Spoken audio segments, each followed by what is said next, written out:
So Secretary of State Antony Blinken continues on his whirlwind tour of the Middle East in a diplomatic push to prevent the war in Gaza from expanding. Everywhere I went, I found leaders who are determined to prevent the conflict that we're facing now from spreading, doing everything possible to deter escalation, to prevent a widening of the conflict. That said, there are new concerns today of the conflict spilling over to Israel's northern border. This after a Hezbollah commander was killed in Lebanon today in what appears to have been an Israeli airstrike. We're joined now with more on this by the founder and chairman of the Israeli Defense and Security Forum, Brigadier General Amir Avivi. It's good to have you on the show once again, sir. What would you say about the risk of this war really expanding even further than it already has? So on one hand, I think that Israeli government and the administration see eye to eye the need to destroy Hamas in Gaza. And Israel, in this sense, is moving forward with its goals to destroy Hamas as a governmental and military entity. Mm-hmm.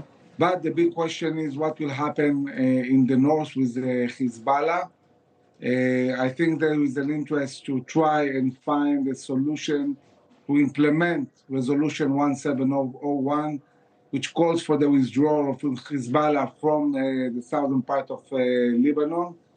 This will enable the Israeli citizens who are now out of their homes, 80,000 people who are misplaced, to go back home. Without a solution like that, Israel will be forced to go to war with Hezbollah in order to secure the northern border. And I think this is what the administration is basically trying to avoid by trying to find a diplomatic solution. What would that look like? An all-out war you're alluding to, or do you think we'll see more of these strikes like this one that has been reported on today, this reported Israeli strike that is supposed to have killed this Hezbollah leader? Will we see more targeted strikes like that? Or?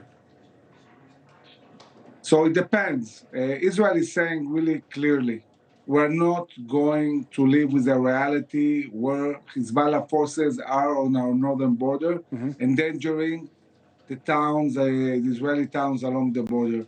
We want to see a full withdrawal of Hezbollah from South Lebanon. And this can happen only in two ways.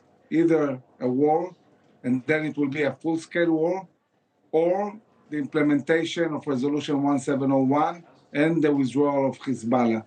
Now, one of the interesting things is that there are talks about renewing the peace agreement between Israel and Saudi Arabia, possibly building a coalition that not only will deal with this issue of Lebanon, but also with Iran, the Houthis in Yemen, the militias in Iraq and Syria. We need to deal with this whole Iranian really octopus that is spreading around the Middle East.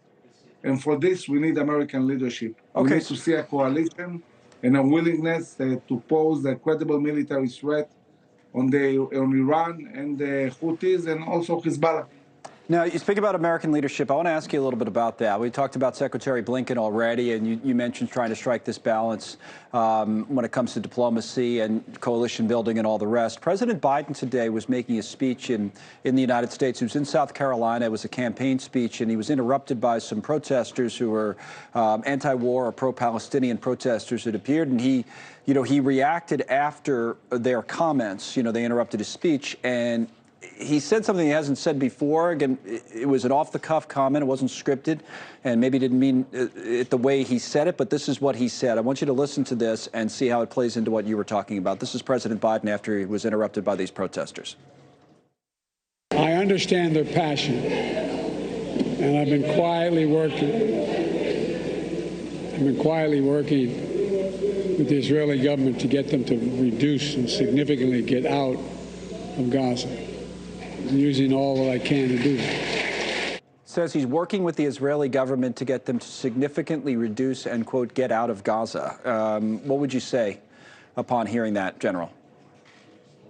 Well, I think that we didn't yet achieve our goals. We need to destroy Hamas, so I don't see anytime soon Israel going out of Gaza. And even when we destroy Hamas, we still see the IDF operating for a very, very long time to dismantle all the terror infrastructure that exists in Gaza. It's unbelievable what they build there. It will take maybe years to dismantle all these rocket launchers and a whole city of tunnels underground.